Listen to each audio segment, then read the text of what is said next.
My name is Chris Collins. I work in the Art and Music Center, and I'll be talking about the placement of materials on open or closed stacks. All our circulating books are out in the reading room, so decision-making only comes into play when deciding where to place our reference books.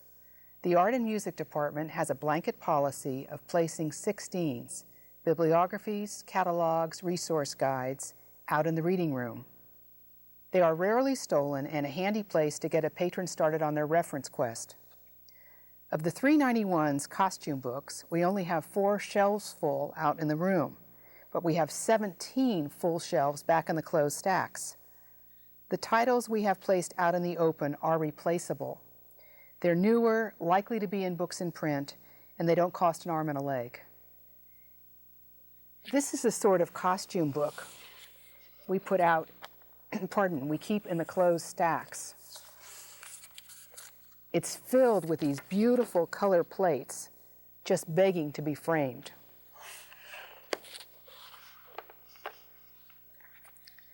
The 391 call number also includes the tattoo books, or as Library of Congress terms it, adornment of the body. This small but very popular part of the collection was disappearing at such an alarming rate that it warranted the most secure housing we can provide, locked cases. Instead of just a staff-only area, it means they are now shelved behind locked doors. Another book that went right into locked cases when it arrived was Madonna's publication, Sex. We found that other books characterized under the subjects of photography of the nude and photography erotic are safer from razor cuts, and we're not talking haircuts, if we place them in our locked cases. We try to keep a representative selection of books in the reading room that show reproductions of the important works of well-known artists. We won't use that valuable space for the lone exhibition catalog of some starving artist. It sort of makes sense that being in San Francisco, our graphic arts reference books dealing with menu design are kept in the closed stacks. It sometimes seems that if our patron isn't interested in opening a restaurant, then they're working on a screenplay. With all these wannabes running around, we buy ref and circ copies of screenplays, and we place a lot of the reference copies in the closed stacks, trying to prolong its shelf life in our institution. Books dealing with the music business, and by that I mean how to achieve success as a performer or a songwriter or artist manager, are kept at the reference desk. They are popular and they tend to disappear if we don't keep tight control over them. The current editions of industry directories are also kept at the reference desk. We use them a lot, and we like to think they're safer when a patron has to leave ID to use them. However, we have 2 reference copies of the real directory kept behind the desk, and we just noticed that all 12 pages dealing with the multimedia section have been ripped out. So these are just a few examples of the factors we consider in assigning material to the permanent location that you see displayed in DRA. We're now going to deal with the replacement of worn and outdated materials. In the book, Standards for Art Libraries, I came across the statement, obsolescence is not an important factor in the literature of art. I agree with that philosophy. With some aspects of the collection, age doesn't matter. And in that regard, art books are different from many other subject areas. There is nothing wrong with keeping on the circulating shelves a book that was published in 1900 dealing with, let's say, the cathedrals of Europe. It might include wonderful illustrations of sites that were subsequently damaged in the wars. The branches are awfully good about finding donations in their book bins and sending them down to us to consider adding to our collections. If we already own it, we'll compare the condition of the 2 copies and keep the better one, which might entail a withdrawal on DRA. One of the biggest circulating sections we have is the 780.2s, the biographies of musicians and composers. Elvis books fall into this area, and with the never-ending interest in Elvis, we would replace worn-out, older titles in addition to trying to keep up with purchasing the new titles that are always coming out. Michael Jackson also falls into this category of fascinating figures. And let's not forget movie star biographies, the 792.1s. Marilyn Monroe is sort of the Elvis equivalent, and even when older titles wear out, we would spend money trying to replace them, in addition to buying the new titles. Our songbook collection is one of our most heavily used resources. We'll start out by purchasing one ref and one circ copy. That circ copy wears out or disappears pretty quickly, and that all-important backup ref copy becomes the backbone of the collection. And it might spend the better part of its life cycle at the photocopy machine. Here's an example of the circ copy of a songbook, and it's just really a mess. However, we've got the backup ref copy intact, and people are happy to have access to it. Even given limited time and budget, we would add order missing circ copies for seasonal song collections, such as Christmas Carol collections or St. Patrick's Day sing-along collections. And now for some thoughts on weeding the Art and Music Center. Our weeding can mean we'll weed it from the circ collection, but it doesn't mean we get rid of it. We might very well just change it into a ref copy. Let's say the 700s to the 709s, arts in general. It includes such things as career guides, price guides to collectibles, and sources of arts funding. All categories that it's important to weed and keep current information. Or the 730s, the plastic arts, sculpture, jewelry, and value guides to coins. Value guides, again, we have to have the current information. People don't care about how much it was worth 5 years ago. The 740s, drawing, crafts, and decorative arts. We keep basic materials on techniques. We weed the interior decorating books with out-of-date illustrations, where tastes have changed.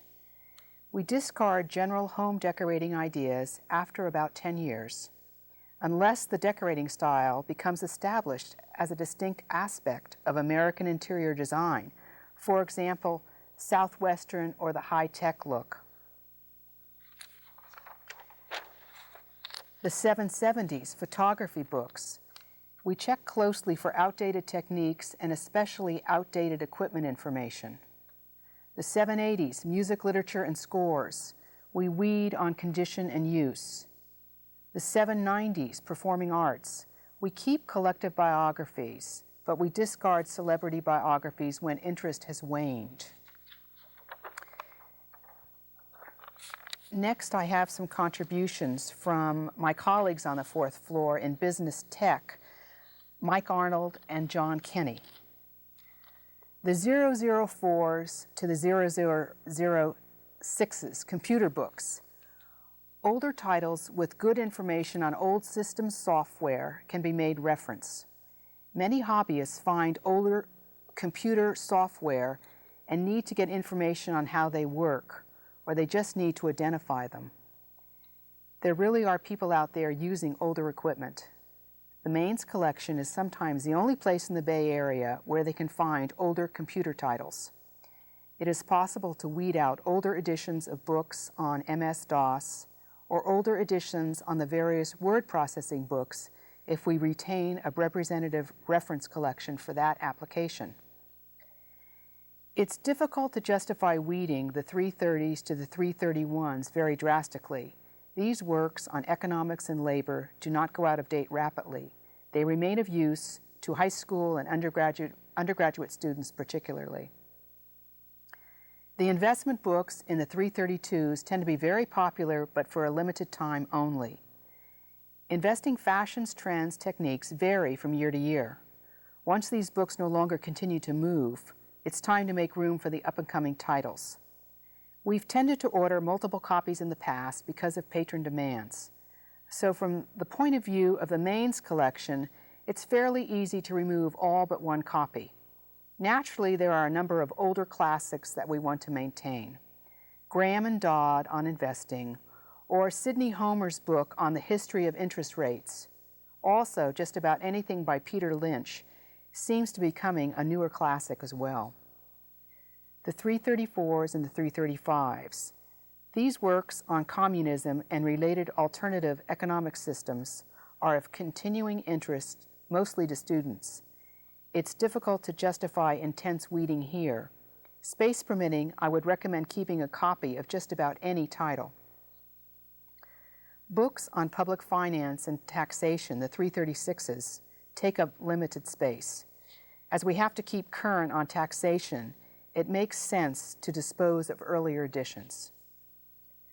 The 338s cover such areas as the U.S. vis-a-vis the world economy, the Great Depression of 1929, company histories, and even a few guides to job seekers. Our company histories section is growing and has to be looked at often for weeding candidates.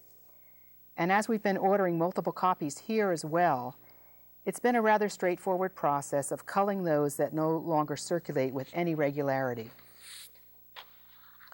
The 339s. This area on consumerism is smallish but growing. We tend to purchase just about whatever is out there or whatever our budget will allow. This necessitates continual weeding of the older editions. 368 insurance books. Surprisingly few titles appear for this dewy area. Whatever we see regarding insurance, Social Security handbooks, and the Medicare answer books, or the consumer guides to buying or assessing the need for insurance, we try to purchase. In fact, we try to keep just about everything in this range. 380s, commerce, stamps, transportation. It is not advisable to weed older titles in rail or shipping, because many of these have historical significance. The 600s. Older technology titles should be evaluated for the reference collection, especially if they are pictorial in nature. Older editions of standard engineering texts can be discarded. As with the transportation books in the 380s, it is not advisable to weed the automobile or the aviation sections.